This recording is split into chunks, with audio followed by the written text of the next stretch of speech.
بسم اللہ الرحمن الرحیم۔ السلام علیکم۔ آپ یوٹیوب چینل دیکھ رہے ہیں اور میں ہوں کاشف کھگا۔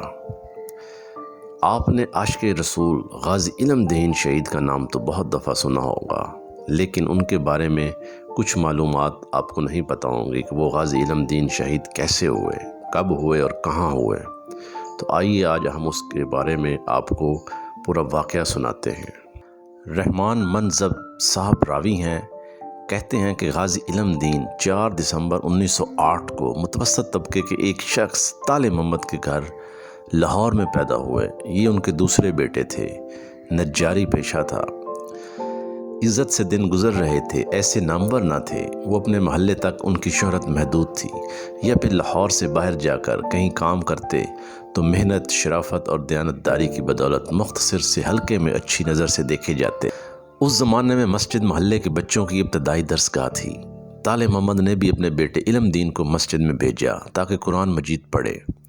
علم دین نے کچھ دن وہاں گزارے، تعلیم حاصل کی، لیکن وہ زیادہ تعلیم حاصل نہ کر سکے۔ قدرت کا کوئی اور راز تھا، ان سے ایسا کام لیا جانا تھا جو عمل کی دنیا میں تعلیم سے بڑھ کر تھا، بلکہ تعلیم کا مقصود تھا۔ ان میں من جانب اللہ ایسا جوہر مخفی تھا جس کے بچے کو خبر نہ تھی، لیکن اس جوہر نے آگے چل کر وہ کام کر دکھایا جس سے انہیں تب و تاب جاوانا میسر آئی۔ اس کام کا کوئی بدل نہ تھا۔ طالع محمد کے 2 بیٹے تھے، محمد دین اور علم الدین۔ دونوں میں بڑا پیار تھا۔ علم الدین والد کے ساتھ کبھی باہر جاتا تو محمد دین پریشان ہو جاتا۔ ایک دفعہ محمد دین نے علم الدین کے بارے میں ایک پریشان کن خواب دیکھا کہ علم دین زخمی ہے۔ محمد دین بے چین ہوا اور چھوٹے بھائی کی خیریت معلوم کرنے سیالکوٹ پہنچا۔ دونوں بھائیوں کی محبت کا یہ عالم تھا کہ جب محمد دین اپنے والد کے ٹھکانے پر پہنچا تو علم دین چارپائی پر بیٹھا تھا۔ بھائی کو دیکھتے ہی علم دین اچھل پڑا۔ شدت و جذبات سے دونوں بھائی بغل گیر ہوئے۔ محمد دین نے دیکھا کہ علم الدین واقعی زخمی ہے، ہاتھ پر پنٹی بندھی ہوئی ہے، ہاتھ پر شیشہ لگا تھا، لیکن زخم گہرا نہیں تھا۔ اگلے دن محمد دین واپس لاہور آ گئے۔ علم دین 1 سال تک والد کے ساتھ کوہاٹ میں رہے۔ یہ علاقہ غیور اور بہادر پٹھانوں کا ہے۔ اب مسئلہ یہاں سے شروع ہوتا ہے کہ جب ہندو مصنف راجپال نے آپ صلی اللہ علیہ وآلہ وسلم کی شان میں گستاخی کرتے ہوئے رنگیلا رسول نامی کتاب لکھی اور اس کی اشاعت سے مسلمانوں میں غم و غصہ کی لہر دوڑ گئی۔ ہر مسلمان کے دل میں ناموس رسالت پر قربان ہونے کی امنگ بھر گئی۔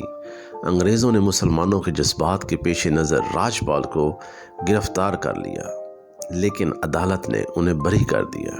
علم دین ان تمام حالات سے بے خبر تھے۔ ایک روز حسب معمول کام پر گئے ہوئے تھے۔ غروب آفتاب کے بعد گھر واپس جا رہے تھے تو دلی دروازے میں لوگوں کا ہجوم دیکھا۔ ایک نوجوان تقریر کر رہا تھا تو کچھ دیر وہیں کھڑا رہا اور سنتا رہا، لیکن کوئی بات پلے نہ پڑی۔ تو ایک قریب کھڑے ایک شخص سے پوچھا کہ مسئلہ کیا ہے؟ تو انہوں نے علم الدین کو بتایا کہ ایک ہندو راجپال نے ہمارے نبی کریم صلی اللہ علیہ وآلہ وسلم کے خلاف کتاب چھاپی ہے، ان کے خلاف تقریر ہو رہی ہے۔ وہ دیر تک تقریر سنتے رہے۔ علم الدین کی زندگی کے تیور ہی بدل گئے۔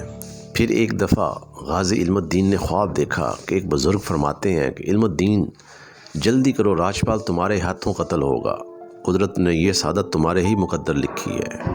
علم دین نے صبح ہوتے ہی تیز دھار چھری خریدی اور سیدھا راجپال کی دکان پر پہنچا اور پوچھا کہ راجپال کہاں ہے؟ اس نے کہا کہ میں ہی راجپال ہوں۔ علم دین نے وہی چھری اس کے پیٹ میں گھونپ دی اور اس کے منہ سے ہائے کی آواز نکلی اور وہ فرش پر اوندے منہ گر گیا۔ راجپال کو قتل کرنے کے بعد غازی بڑے اطمینان سے قریبی نل پر گئے اور چھری کو اس ملعون کے ناپاک خون سے صاف کیا۔ ابھی پانی پینے ہی والے تھے کہ ایک شور ان کے کانوں پر پڑا، راجپال قتل ہو گیا، راجپال قتل ہو گیا، قاتل کو پکڑو، جانے نہ پائے۔ شور مچانے والے سب ہندو تھے، ان کے ہاتھوں پر چھریاں اور لاٹھیاں تھیں، لیکن وہ سب علم دین کے قریب آ کر خود بخود رک گئے۔ یہ صورتحال دیکھ کر علم دین مسکرانے لگ گیا۔ علم دین کے والد گرامی طالع محمد نے اپنے بیٹے کے اس کارنامے پر یوں اظہار مسرت فرمایا کہ اگر یہ کام میرا بیٹا نہ کر سکتا تو مجھے دکھ ہوتا۔ والدہ نے فرمایا اگر میرے ساتھ لڑکے ہوتے اور وہ اس طرح تحفظ ناموس رسالت کے لیے قربان ہو جاتے تو مجھے زیادہ خوشی ہوتی۔ علم دین نے خود کو پولیس کے حوالے کر دیا۔ راجپال کی نعش میو اسپتال بھجوا دی گئی۔ اس کی قتل کی خبر آنا فانا پورے شہر میں پھیل گئی، رات گئی تک اخبارات میں چھپ گئی۔ ہندو اسپتال کے باہر جمع ہو گئے، مسلمان بھی پولیس اسٹیشن کے باہر علم دین کی ایک جھلک دیکھنے کے لیے بےتاب تھے۔ مسلمان اخبارات کا مطالبہ تھا کہ علم دین کو رہا کر دیا جائے کیونکہ اس نے حرمت رسول کی پاسداری کی ہے۔ علم دین پر مقدمہ چلتا رہا، عدالت نے انہیں سزائے موت کا حکم دیا، لیکن علامہ اقبال اور محمد علی جناح نے انہیں بچانے کی سر توڑ کوشش کی، لیکن سزائے موت کا حکم برقرار رہا۔ ایک دفعہ کسی نے غازی سے کہا کہ تم اقبال فعل نہ کرو، تو آپ نے جواب دیا، تم لوگ مجھے جام شہادت سے محروم رکھنا چاہتے ہو؟ میں تو ہر جگہ یہ اعلان کروں گا کہ راجپال کو میں نے قتل کیا ہے۔ ایک جان کیا 100 جانیں قربان۔ جب جیل میں علم دین کو پھانسی کا حکم سنایا گیا تو اس کے جسم میں مسرت کی لہر دوڑ گئی، چہرہ تمتما اٹھا اور وہ شعر گنگنانے میں محور ہو گئے۔ بےتاب ہو رہا ہوں فراق رسول میں، ایک دم کی زندگی بھی محبت میں حرام ہے۔ پھانسی کی سزا سننے والا شخص جتنا بھی دلیر ہو، پھانسی کی سزا کا اعلان ہو جانے کے بعد اس کا وزن ضرور گھٹتا ہے، بڑھتا نہیں۔ لیکن غازی علم دین کا وزن 22 مئی 1929 کو 128 پاؤنڈ تھا۔ شہادت کے دن اس کا وزن 140 پاؤنڈ کے قریب تھا۔ یہ دنیا کی انوکھی مثال ہے۔ 31 اکتوبر 1929 بروز جمعرات میاں والی جیل میں ہی اسے مرد مجاہد کو تختہ دار پر چڑھانے کا اہتمام کر لیا گیا۔ آپ نے 2 نوافل ادا کی اور بڑے اطمینان اور وقار کے ساتھ تختہ دار کی طرف بڑھے اور پھندے کو چومتے ہوئے خوشی سے زیب گلو کر لیا اور درود و سلام پڑھتے ہوئے جام شہادت نوش فرما گئے۔ علامہ اقبال نے جب جنازے کی کیفیت دیکھی اور شہید کے چہرے کی زیارت سے فیض یاب ہوئے تو فرمانے لگے، اسی گلاں کردے رہ گئے، ترکھانہ دا منڈا بازی لے گیا۔ یعنی ہم باتیں کرتے رہے اور ترکھان کا بیٹا ہم سے بازی لے گیا۔ غازی علم دین کو لاہور میں چبرجی کے بالکل نزدیک میانی صاحب کے قبرستان میں دفن کر دیا گیا۔ میرے بھائیوں اور دوستو، یہ تھا غازی علم دین شہید، جس کو عاشق رسول کہا جاتا ہے۔